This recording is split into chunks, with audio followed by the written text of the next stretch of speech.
المشاهدون الأفاضل، السلام عليكم وأسعد الله أوقاتكم أينما كنتم بكل خير. أحييكم وأقدم لحضراتكم من الفضائية الإريترية نشرة أخبار هذا المساء والمستهل بأبرز العناوين.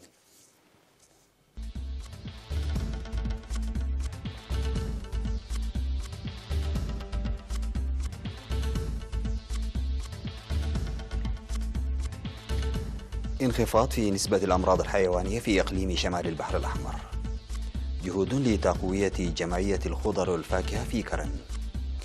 مساعي لتقوية برامج التنمية في فانكو.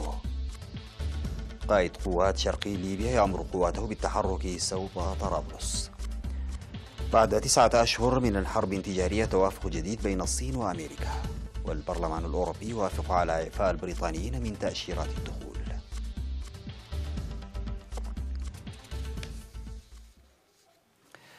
السلام عليكم ورحمة الله.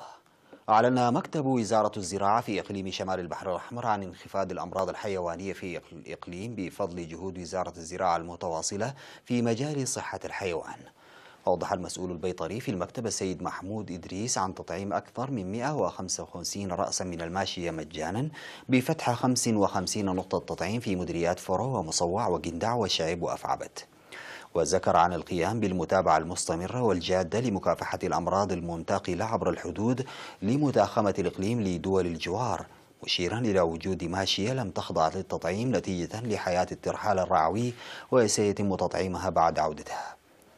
وأشار إلى عدم وجود أمراض مقلقة حتى الآن، داعيا المزارعين لضمان صحة ماشيتهم وتطعيمها في أوانها والتوجه سريعا إلى الجهات المختصة إذا ظهرت أعراض لأي أمراض.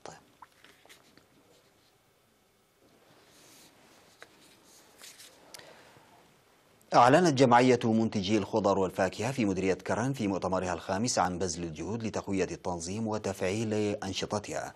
وضح المؤتمر بأن نقص الأسمدة والمبيدات الحشرية والبذور المحسنة وشح الأمطار عام 2015 أثر سلبا على أنشطة الجمعية وإنتاجها. وتعمل الجمعية حاليا لتفعيل نشاطها بروح عمل جديدة وتنظيم وتطور مستمر، حيث أن الجمعية التي انطلق نشاطها عام 2011 بتأطير 250 من منمي البساتين انخفض عدد أعضائها في العام 2014 إلى 150، إضافة إلى أن أكثر من 90% من هؤلاء لم يكونوا يوفون بسداد المستحقات المالية المقررة. كل هذه العوامل أدت في الفترة الماضية إلى تدهور أنشطة الجمعية. ودعا مسؤول الزراعة في مديرية كرن السيد برخت ولد ميكائيل لتسيير أنشطتهم بتنظيم جديد مستفيدين من قوة الاتحاد، مؤكدا على تقديم وزارة الزراعة العون اللازم. وأوصى أعضاء الجمعية للدفع بعملية حماية التربة وحفظ المياه لضمان وفرة المياه والاهتمام بإزالة الطمي من السدود مثل سد دعاريت. وأوضح مدير مديرية كرن السيد زرزق داويد بأن الإنتاج يعتمد على المبادرات القوية وجهد المزارع، داعيا لعمل الجمعية للنماء والتطور. هذا ويوجد في مديرية كرن 424 صاحب بستان ينشطون في نهر عنسبة وأودية دعاريت وجوفة ومقارح وحشلة.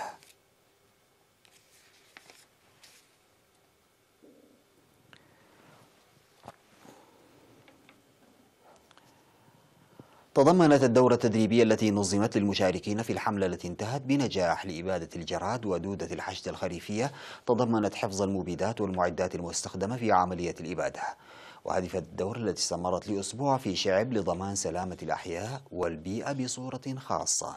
وأشار مسؤول النباتات في مكتب وزارة الزراعة بإقليم شمال البحر الأحمر السيد تسفيد جرسجهير إلى أهمية وآنية الدورة التدريبية، وقال إن المعرفة المتراكمة تساعد في الحد من أضرار المبيدات، مؤكدا تنظيم دورات مماثلة باستمرار.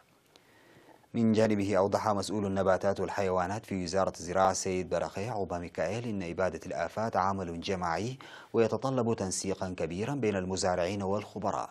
وقال إن تجربة كبيرة اكتسبت من حملة إبادة الجراد التي انتظمت في الأشهر الأربعة الماضية، وعرب عن ثقته في تنفيذ عمل أقوى مستقبلا استفادة من التدريب المقدم.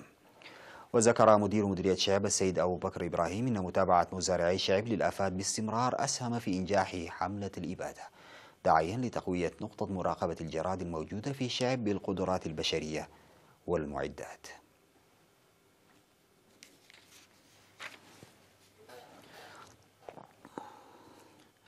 أكد سكان ضاحية فانكو على استعدادهم لتعزيز مساهماتهم لإنجاح برامج التنمية، جاء ذلك في حفل الغداء الذي أقاموه للعاملين في بناء الخدمات الاجتماعية.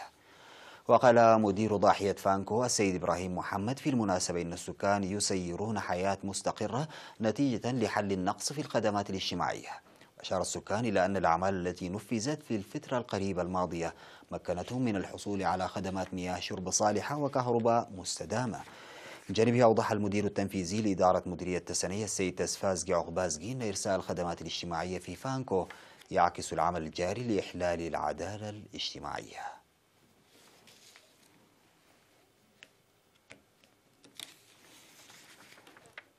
عقد تنظيم الشباب العمال في المؤسسات الحكومية في أوردات مؤتمره الخامس، وبحث المؤتمر أنشطة التنظيم في السنوات الثلاث الماضية، وانتخب هيئة إدارية جديدة من 13 عضوا.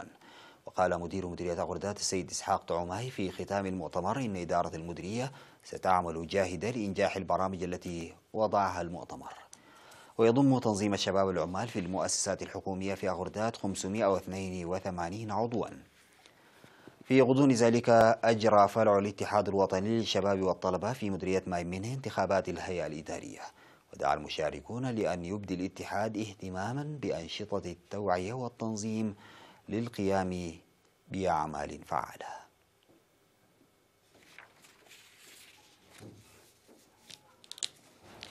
بعد الفاصل سادتي نعود بالأخبار الخارجية.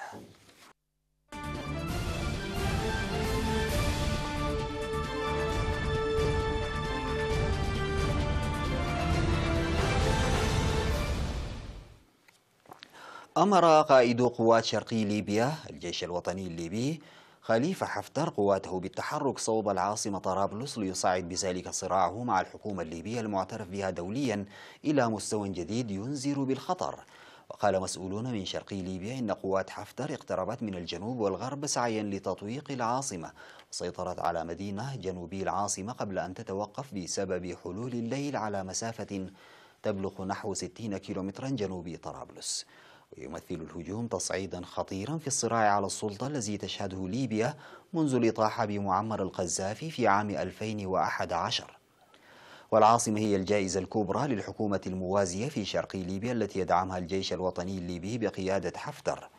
وفي عام 2014 حشد حفتر جنودا سابقين من نظام القذافي، وتمكن خلال معركة استمرت ل3 أعوام من السيطرة على مدينة بنغازي الرئيسية بشرق البلاد، ثم استولى هذا العام على الجنوب بحقوله النفطية.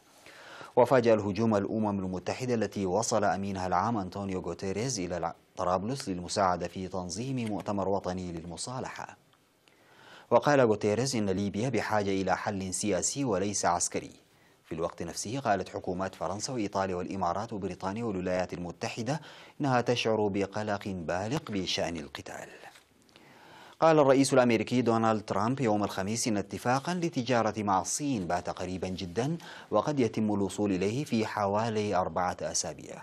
وكان ترامب يتحدث أثناء اجتماع مع نائب رئيس الوزراء الصيني ليو خي الذي يرأس وفد بلاده في أحدث جولة من محادثات التجارة بين البلدين في واشنطن.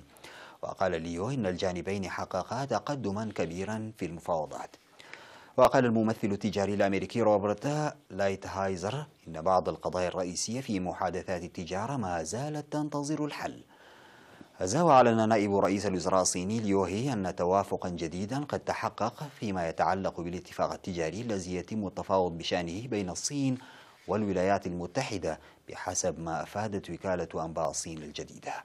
ونقلت الوكالة عن ليو قوله إن طرفي التفاوض توصلا إلى توافق جديد بشأن المسائل المهمة المتعلقة بالاتفاق التجاري الهادف إلى وضع حد ل9 أشهر من الحرب التجارية بين أكبر قوتين اقتصاديتين في العالم.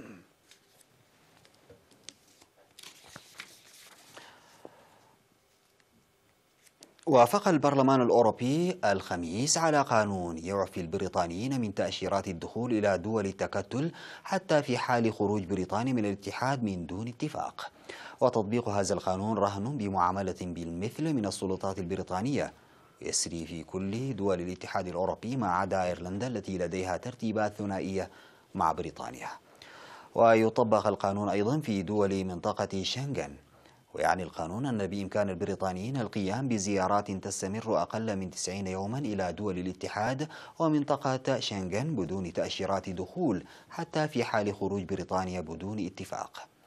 وشهدت المفاوضات بين الأوروبيين بشأن هذه النقطة الحساسة بالنسبة لملايين السياح البريطانيين الذين يتجاوزون قناة المانش بانتظام جدلا حول نقطة أساسية في النص.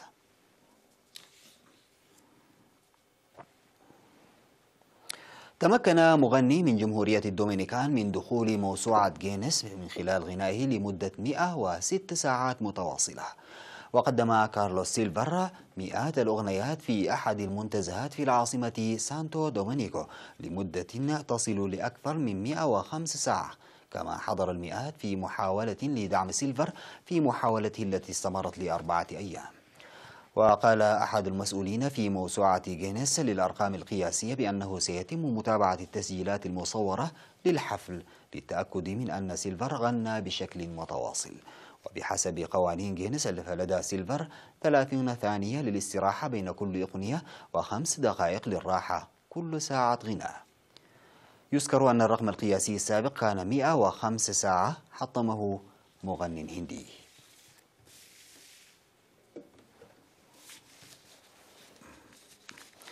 انتهت نشرة أخبار المساء، قدمتها لحضراتكم من الفضائية الإريترية. شكرا لمتابعتكم، السلام عليكم ورحمة الله تعالى وبركاته.